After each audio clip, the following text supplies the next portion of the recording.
इसलिए हम north east में स्थायी शांति के लिए निरंतर प्रयास कर रहे हैं। नॉर्थ ईस्ट के राज्यों के बीच के सीमा विवादों का सौहार्द के साथ समाधान खोज रहे हैं।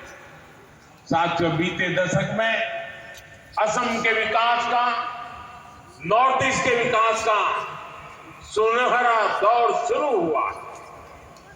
भाजपा एनडीए सरकार की नीतियों के कारण 10 वर्षों में 25 करोड़ लोग गरीबी से बाहर निकले। इनमें असम के भी लाखों साथियों ने गरीबी को मुक्ति पाने के लिए गरीबी के साथ संघर्ष करते हुए गरीबी को पराजित किया है। भाजपा एनडीए की सरकार के दौरान असम विकास के नए रिकॉर्ड बना रहा है। हमारी सरकार ने हेल्थ इंफ्रास्ट्रक्चर पर विशेष फोकस किया। बीते 1.5 साल में असम को 4 बड़े अस्पताल की सौगात मिली है। गुवाहाटी एम्स और कोकराझार, नालबारी, नागांव मेडिकल कॉलेज की सुविधा से सबकी मुश्किलें कम हुई हैं।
प्रथम बडोलेण्ड महोत्सवर प्रत्येकটো কাৰ্যসূচীয়ে সফল হৈছে আৰু এই কাৰ্যসূচীও আমাৰ ভাইব্ৰেণ্ট বিটিআৰ গড়াৰে এটা পদক্ষেপ বুলি মই ক'ব বিচাৰোঁ। গতিকে ভাইব্ৰেণ্ট বিটিআৰ গঢ়াৰ কাৰণে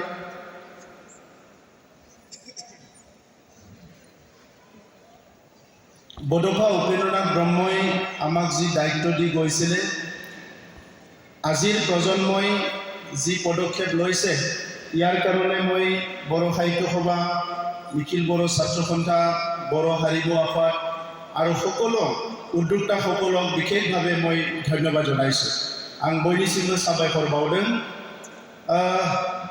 आङो दैदेनगिरिफोरखौ खावलायनो सानदों, जोंहा बेवहाय सेन्ट्रेल मिनिस्टार जिरायनानै दङ, एसे आगोलाव आरोबाव जुएल अराम बिथाङाबो सफैबावगोन। दा नंखायनो जायफोरा बाहेरायाव दङ अननानै सिङाव लिंहरोबा मोजां जागोन, गावबा गावनि लोगोफोरखौ फन हरनानै, मानोना जागायनायनिफ्राय मोनफ्रोमबो हाबाफारिया जाफुंसार महर मोनदों। नैबे जोबनाय फारसे फैनायाव मानसिफोर एसे खम जानायलाय एसे बोरैबा नुदों। दा नंखायनो आं खावलायदों गावबा गावनि डिस्ट्रिक्टफ्रा गावबा गावनि लोगोफोरखौ टीमफोरखौ जाहाथे फन हरनानै लिंहरो, आं बयखौबो खावलायदों।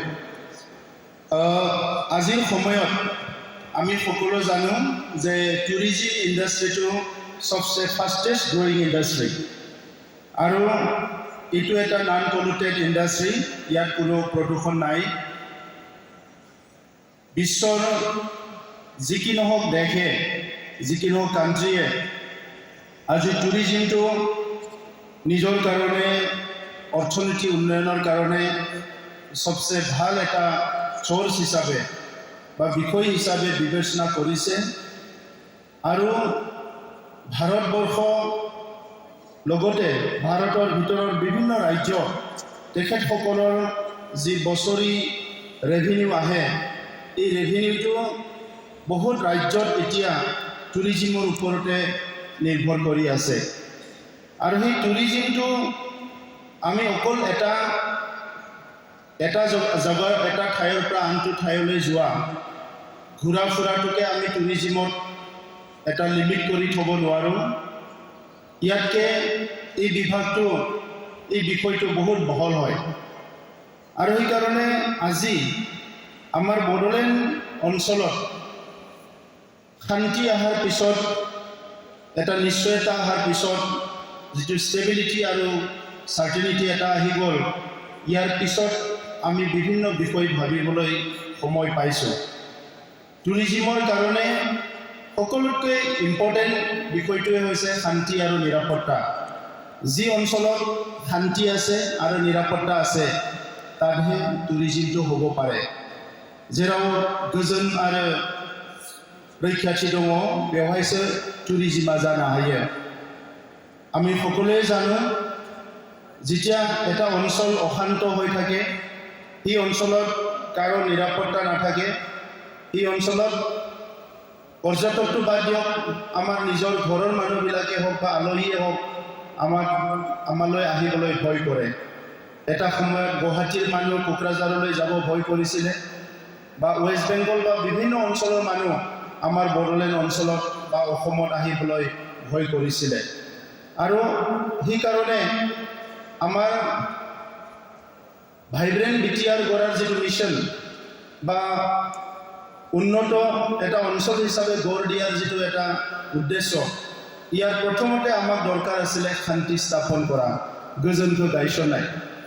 आरो बिनि थाखायनो जोङो 2020 मायथाइयाव गोजोन गोरोबथा खालामनायनि सिगाङाव गोबांबार सानदोंमोन जे जोङो गोजोनखौ लाबोनो हायोब्ला मा जागोन आरो लाबोनो हायाब्ला मा जागोन। 2020 सনত আমাৰ যে শান্তি চুক্তি হ'ল, ইয়াৰ আগত বহুতবাৰ আমি ভাবিছিলোঁ যে শান্তিটো কিহৰ কাৰণে প্ৰয়োজন হয়। আনফালেদি আমাৰ অধিকাৰৰ কাৰণে সংগ্ৰাম, অধিকাৰটো বহুত প্ৰয়োজন হয়। এই অধিকাৰবিলাক নাপালে এটা জাতি উন্নয়ন, জাতি উত্তৰণটো কেতিয়াও সম্ভৱ নহয়। আনপিনেদি শান্তি স্থাপন কৰিব লাগে। আৰু লাহে লাহে আমি দেখিলোঁ 2020 চনত আমাৰ শান্তি চুক্তি হৈ যোৱাৰ পিছত আমাৰ অঞ্চলত স্থায়ীভাৱে শান্তি আহিল। আৰু শান্তি অহাৰ লগে লগে, ষ্টেবিলিটি অহাৰ লগে লগে আমাৰ মাজত থকা হপছ আৰু এস্পিৰেশ্যনছ, আমাৰ যিটো আশা আৰু আকাংক্ষা, এইটো পুনৰ জীৱিত হৈছে। এটা সময়ত আমাৰ আশাবিলাক হেৰাই গৈছিলে। আমি আশা বা সপোন দেখাটো বহুতে এৰি দিছিলে, কাৰণ যদি শান্তিয়ে নাথাকে, নিৰাপত্তাই নাই, আমি কি কথা ভাবিম। কিন্তু যেতিয়া শান্তি আহিল, তেতিয়া লাহে লাহেকৈ আমাৰ মানুহবিলাকে পুনৰ সপোন দেখিবলৈ আৰম্ভ কৰিলে। কিছুমান হপ, কিছুমান এছপিৰেশ্যনছ আমাৰ মাজত পুনৰ আহিল, আৰু তাৰে পৰাই আমাৰ নতুন দিগন্ত আৰম্ভ হ'ল, নতুন জাৰ্ণি আৰম্ভ হ'ল। আৰু আজিৰ সময়ত আমি দেখিলোঁ যে লাহে লাহেকৈ যিকোনো কামে সম্ভৱ হয় যেতিয়া শান্তিত থাকে। মানুহৰ মনটো আমি অপেনলি চিন্তা কৰিব পৰা হয়, সিদ্ধান্ত ল'ব পৰা হয়, বহুত দূৰলৈ চিন্তা কৰিব পৰা হয়, আৰু ৰিস্ক ল'ব পৰা হয় যে মই এইটো দায়িত্ব ল'ম। তো সেইকাৰণে বড়োলেণ্ডত শান্তি স্থাপন কৰাটো সকলৰ কাৰণে এটা ডাঙৰ এটা মিছন আছিলে। মই আজি পুনৰ যোৱাকালি আমাৰ প্ৰধানমন্ত্ৰী ডাঙৰীয়াই উপস্থিত হৈ বড়োলেণ্ডত শান্তি স্থাপন কৰা আৰু বড়োলেণ্ডৰ ভৱিষ্যতক লৈ পেলাই যিখিনি কথা কৈ গ'ল, মই তেখেতক পুনৰ ধন্যবাদ জনাইছোঁ।